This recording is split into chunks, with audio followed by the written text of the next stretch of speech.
Hello, you are watching Shalom World News. I'm David Kerr from Lansing in Michigan, and these are your latest news headlines from around the world.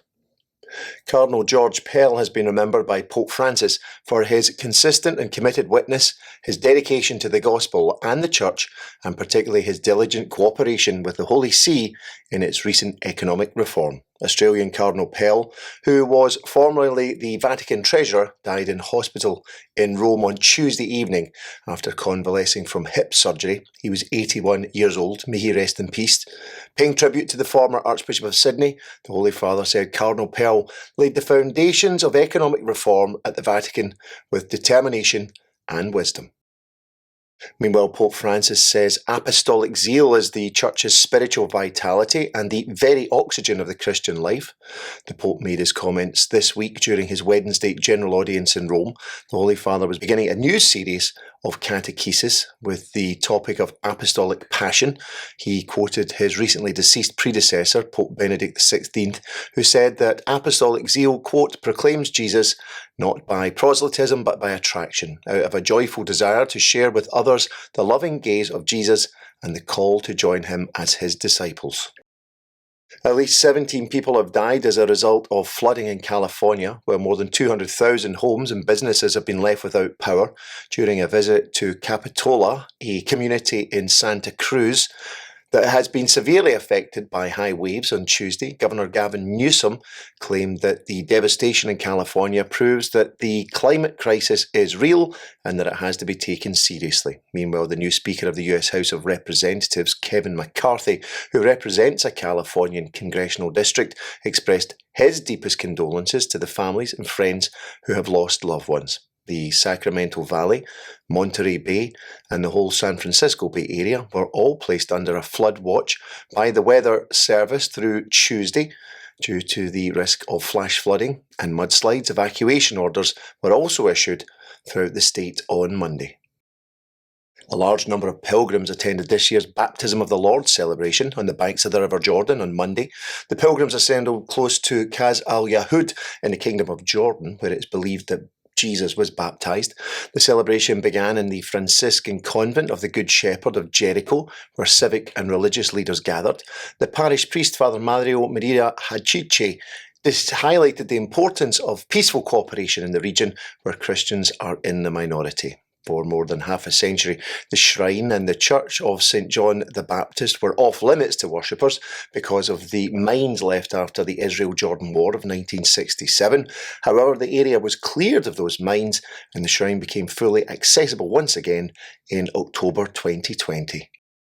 An annual collection to support the church in Latin America will be made during masses across the United States on January the 21st and 22nd. The collection is organised by the US Conference of Catholic Bishops.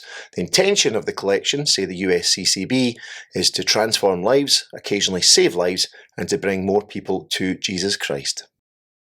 Russia has committed a litany of violations of international humanitarian law in the war with Ukraine, as according to the monitoring group Human Rights Watch in their annual report issued this week.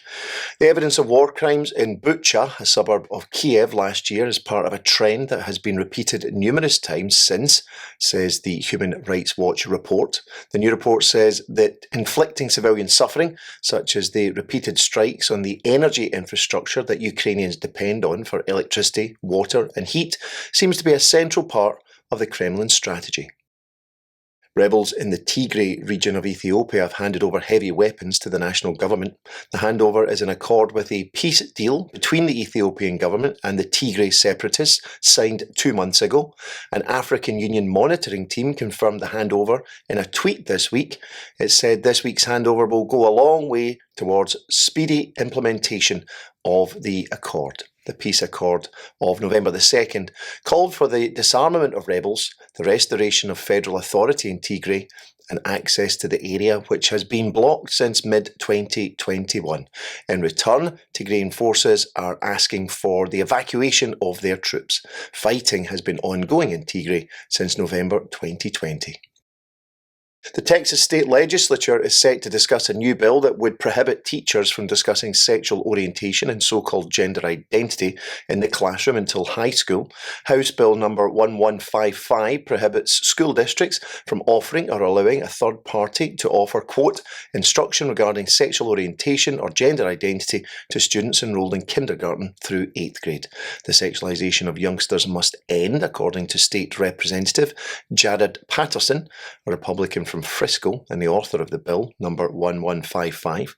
He claims that over the previous year or more, parents and taxpayers have spoken out loudly. Republicans presently control both the Senate and the House of Representatives in Texas.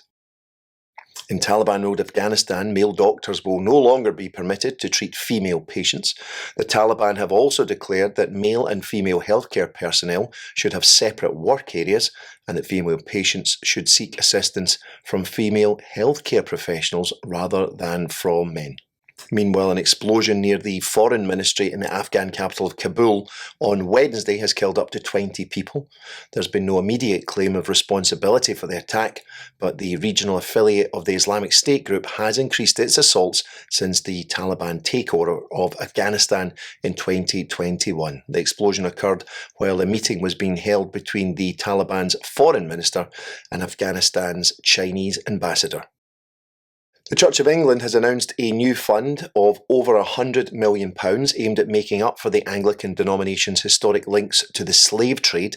A report issued last year revealed that the Church of England had made financial investments in the English company that shipped slaves from Africa prior to slavery being abolished in Britain and across her empire in 1833.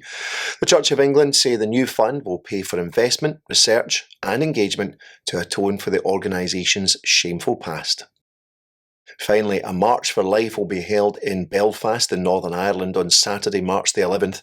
The organisers of the march say it will be a voice for the voiceless, as more than 4,000 babies have been killed in the womb since abortion was legalised in Northern Ireland 2 years ago. Well, that's your latest headlines for now. Do join us for more tomorrow. You can also join us at swnews.org for news updates. Shalom.